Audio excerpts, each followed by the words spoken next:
Hi everybody, welcome into Cleveland, Ohio. Game 3 is now in the books of the NBA Finals, and the Golden State Warriors have stunned the Cavaliers 118-113 thanks to a game-ending 11-0 run. Kevin Durant strung together 7 straight points at one juncture.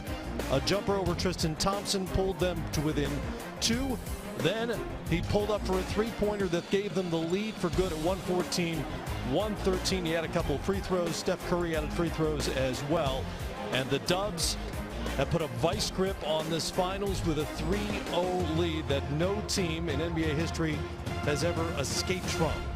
They are filing out. They thought this was the night that the Cavs would get back into it, led by as many as 7 in the fourth quarter and 6 relatively late in the game for the Warriors. Took care of business here on the road. And again, they win at 118-113. Amazing scoring nights from LeBron James, Kyrie Irving. Not enough for the defending champs who fall 0-3. Welcome in, everybody. Game time. Live at the finals.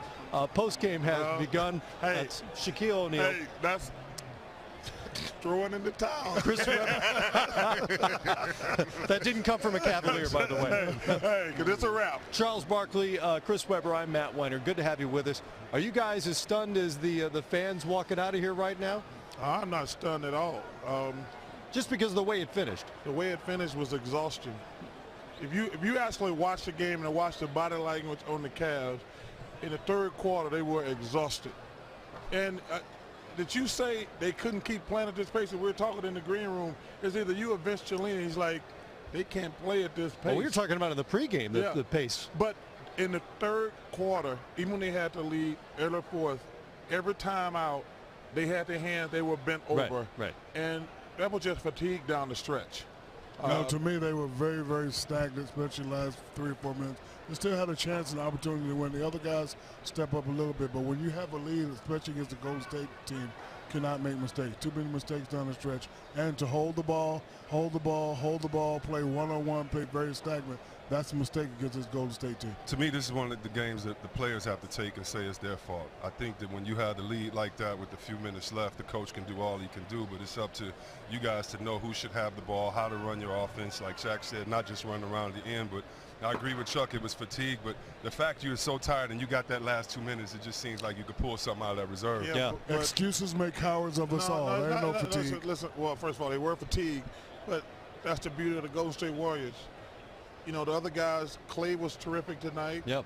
When you can have guys like, it had to be, they were stagnant, I agree with you.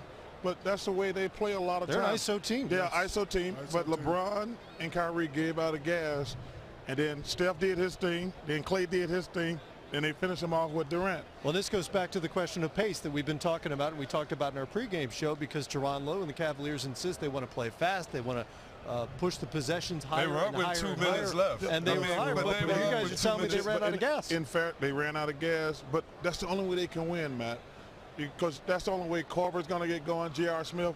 Because if you just try to slow the game down, you're just going to end up having LeBron and Kyrie play one-on-one. The bottom line is they just ran out of gas, and you give the Warriors credit, man. They got so many different weapons, and everybody chipped in. Not one guy played. They all played good, but like at different stretches, they had a guy step up. How about that confident Kevin Durant stroke there late on a pull-up three-pointer that gave them the lead at 114-113 after getting the switch on Tristan Thompson and dropping in a little jumper prior to that. Box scores, gentlemen. Thank you, sir. 38 and 39 respectively for Kyrie Irving and LeBron James. Ultimately not enough. Durant has his 3rd straight 30-point game. He finished with 31 on the night. Klay Thompson was brilliant, particularly in the first half.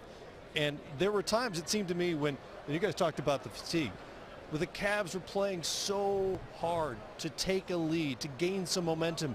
You'd look up at the scoreboard and they're down a point, or they're down 2 points, and you'd notice Kevin Durant or Steph Curry still on the bench. You know, when you have weapons such as Golden State, no lead is safe. You know, Chris just mentioned they were up by 2. I mean, you know, they were up with 2 minutes left to go in the game, and Golden State, but, you know, a couple guys coming out here some threes. But look again, at these shots, Shaq. Yeah, those are tough shots. These tough shots. Yeah, those are tough shots. Yeah, that's when you're working that hard to just get a basket.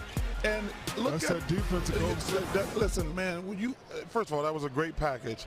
But every one of those were tough, hard-working shots after 48 minutes of basketball. Right. And then show over the Warriors highlights.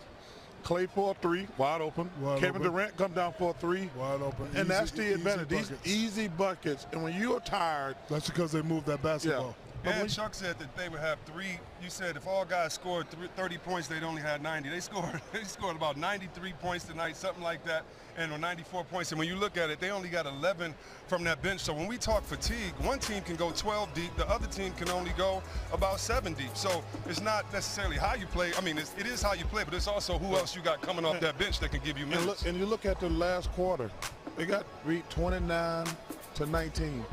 When a team that has Kyrie and LeBron only scored 19 points, you know something was wrong. And listen, the Warriors make you tired. Yeah, they make you tired. Yeah. But if you go back, and I say, I hate to be redundant, if you look at that packages, man, every one of those shots Kyrie Irving hit was contested. He had to dribble 5, 6, 7, 10 times. That takes its toll on you. And you have to figure something else too. They have to guard Steph Curry, and LeBron has to guard KD. Kevin Durant. That's a lot to ask of 2 guys. And by the way, Curry was the leading rebounder tonight. Hey, Shaq, I'm tired of that. I'm tired of that, Chuck. I'm just saying it's a big fella. I'm a big fan of the game, don't get me wrong. And big fan, I love seeing him do it. But when you got a guard, 6'1", getting 13 rebounds. Now look at these plays right now. More from Curry tonight, who had 38 on 29 shots and didn't knock down a 3 all night long. In fact, the Cavs were just 12 of 44. But you see some of the routes he has to take and how many defenders he has to overcome. They're not even playing Tristan Thompson. You know what, Tristan Thompson, it's been very frustrating and disappointing. But listen, the bottom line is they're just too good for the Cavaliers. The Durant factor to go with Steph and Clay, these guys are going to win. If they can keep everybody healthy, you know, they're going to win multiple championships. I mean, obviously this summer they got to make the deal on Steph and Kevin, give them $200 million. That's a lot of money for 2 guys. But, man, this team they're the best team. It's beautiful to watch.